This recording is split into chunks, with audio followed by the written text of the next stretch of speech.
नमस्कार, मैं हूं देवांजलि मोइत्रा। मोदी सरकार में साल 2016 में आतंकियों के खिलाफ हुई सर्जिकल स्ट्राइक पर बनी film Uri the surgical strike in दिनों सुर्खियों में छाई हुई है। बॉक्स ऑफिस पर जहां ये फिल्म कई रिकॉर्ड ध्वस्त कर रही है, तो वहीं इस फिल्म का एक डायलॉग इन दिनों लोगों की जुबान पर सिर चढ़कर बोल रहा है।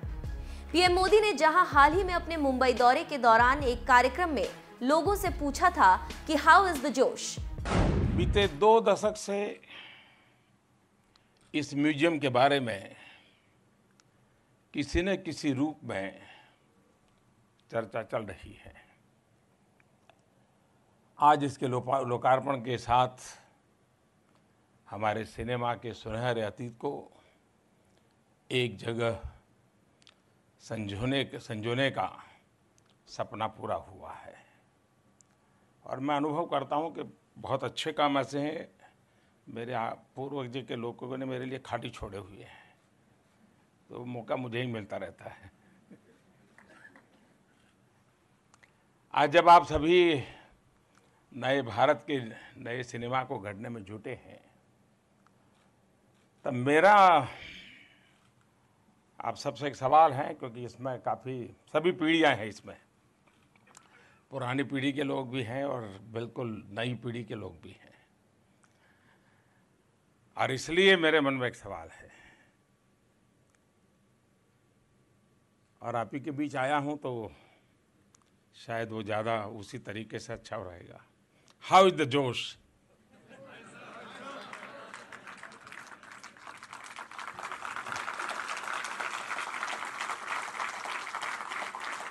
हाउ इज द जोश? आजकल आपके इस जोश की देश में बहुत चर्चा है। नए भारत के निर्माण के लिए आपका ये जोश बहुत मायने रखता है। साथियों, फिल्मों की दुनिया बहुरंगी होती है और उसके कई पहलू होते हैं, और नेशनल फिल्म म्यूजियम इन्हीं पहलुओं के दर्शन देशवासियों को या इस विषय में रुचि रखने वाले लोगों के लिए एक अवसर बन करके काम करेगा। तो वहीं सर्जिकल स्ट्राइक के समय देश के रक्षा मंत्री रहे मनोहर पर्रिकर ने भी एक कार्यक्रम में हाउ इज द जोश बोलकर लोगों का उत्साह बढ़ाया था।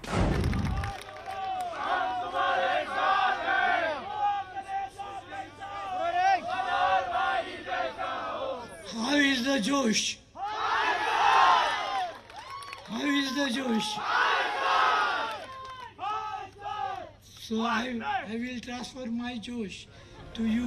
पीएम मोदी समेत तमाम नेता जहां हाउ इज द जोश डायलॉग के जरिए लोगों का उत्साह बढ़ा रहे हैं, तो वहीं केंद्रीय मंत्री बाबुल सुप्रियो ने कांग्रेस अध्यक्ष राहुल गांधी पर जोरदार हमला बोलते हुए पूछा है हाउ इज द जोश।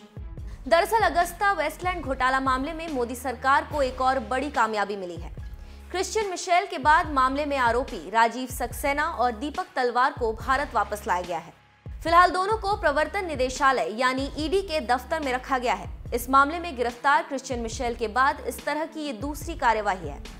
मोदी सरकार की इस कामयाबी पर बाबुल सुप्रियो ट्वीट कर राहुल गांधी पर निशाना साधते हुए कहते हैं कि राहुल गांधी, कैसा रहेगा अगर आप चौकीदार को बधाई दें आपकी सरकार के भ्रष्टाचारी डीलर्स को पकड़ने के लिए। हमने आपको भ्रष्टाचार के नाश पर ट्वीट करते हुए नहीं देखा। मोदी सरकार आपके कुछ और पेट्स को वापस ला रही है जो छिप गए थे। क्या आप उन्हें देखकर खुश नहीं हैं? वैसे Rahul Gandhi, how is the जोश? बाबुल सुप्रियो ने अपने ट्वीट में चौकीदार का भी जिक्र किया है, क्योंकि अक्सर राहुल गांधी अपनी रैलियों में खुद चौकीदार कहते हैं, तो वहीं जनता से पीएम को चोर कहलाकर बीजेपी पर निशाना साधते रहे हैं। राजस्थान के सब युवाओं, इंटरनेट पर जाओ, फ्रांस के राष्ट्रपति का नाम लिखो, राफेल हवाई जहाज का नाम लिखो, उनका बयान सुन लो। मोदी जी देश की रक्षा की बात करते हैं, आपसे 30,000 करोड़ रुपए चोरी करके एयरफोर्स का पैसा चोरी करके अनिल अंबानी की जेब में डाला है। इसीलिए अपने भाषण में नरेंद्र मोदी कहीं भी, आजकल न कहीं भी किसी भी भाषण में नरेंद्र मोदी राफेल के बारे में, भ्रष्टाचार के बारे में एक शब्द नहीं बोल सकता, क्योंकि जैसे ही नरेंद्र मोदी जी के मुंह से निकलता है जनता कहती है चौकीदार चोर है। उनको डर लगता है भाई और बहनों, उनको डर लगता है कि गलती से उन्होंने बात कर दी भ्रष्टाचार की, भाषण के बीच में कोई बोलेगा चौकीदार चोर है। यह सच्चाई है। राफेल पर सरकार को घेरने वाले राहुल गांधी पर पीएम मोदी भी जोरदार पलटवार करते रहे हैं। हाल ही में महाराष्ट्र में पीएम मोदी ने कहा था कि ये चौकीदार न सोता है और कितने भी अंधेरे में चोरों को पकड़ने की ताकत रखता है। तो आप देना पड़ेगा कि नहीं देना पड़ेगा? देना चाहिए कि नहीं देना चाहिए? ये मिशेल मामा से किसका नाता था बताना चाहिए कि नहीं बताना चाहिए? क्या बताइए, देश को लूटने देना चाहिए क्या? पाई पाई का हिसाब मांगना चाहिए कि नहीं मांगना चाहिए? चौकीदार ने अपना काम करना चाहिए कि नहीं करना चाहिए? चौकीदार ने जागना चाहिए कि सोना चाहिए? जागना चाहिए कि सोना चाहिए? चौकीदार हिम्मत के साथ आगे बढ़े कि ना बढ़े? चौकीदार को आपके आशीर्वाद है कि नहीं है? आपके आशीर्वाद है, इसलिए चौकीदार लड़ रहा है, बड़े बड़े दिग्गजों के साथ लड़ रहा है।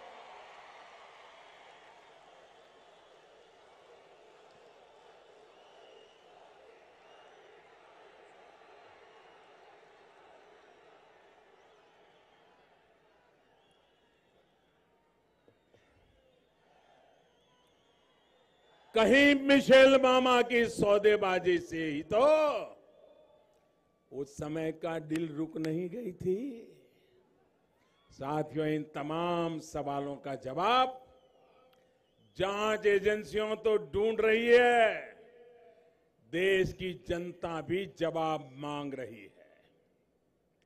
बिचौलियों के जो भी हमदर्द है, उनको देश की सुरक्षा से किए गए खिलवाड़ का जवाब देना होगा। कमीशन खोरों के सारे दोस्त इकट्ठा होकर चौकीदार को डराने के सपने देख रहे हैं, लेकिन मोदी है दूसरी मिट्टी का बना हुआ है। न उसे खरीद पाओगे, न उसे डरा पाओगे। इस देश के लिए वो पाई पाई का हिसाब लेके रहेगा। लेकिन मुझे पता है उनको बहुत निराशा हाथ लगने वाली है, क्योंकि ये चौकीदार न सोता है, और कितना ही अंधेरा क्यों न हो, वो अंधेरे को पार करके चोरों को पकड़ने की ताकत रखता है। भाई और बहनों, चौकीदार को ये चौकीदार की शक्ति का कारण क्या है? मैं आपसे पूछता हूं, ये चौकीदार की शक्ति का कारण क्या है? वो कौन सी ताकत है? भाइयों बहनों, आपके आशीर्वाद यही चौकीदार की ताकत है।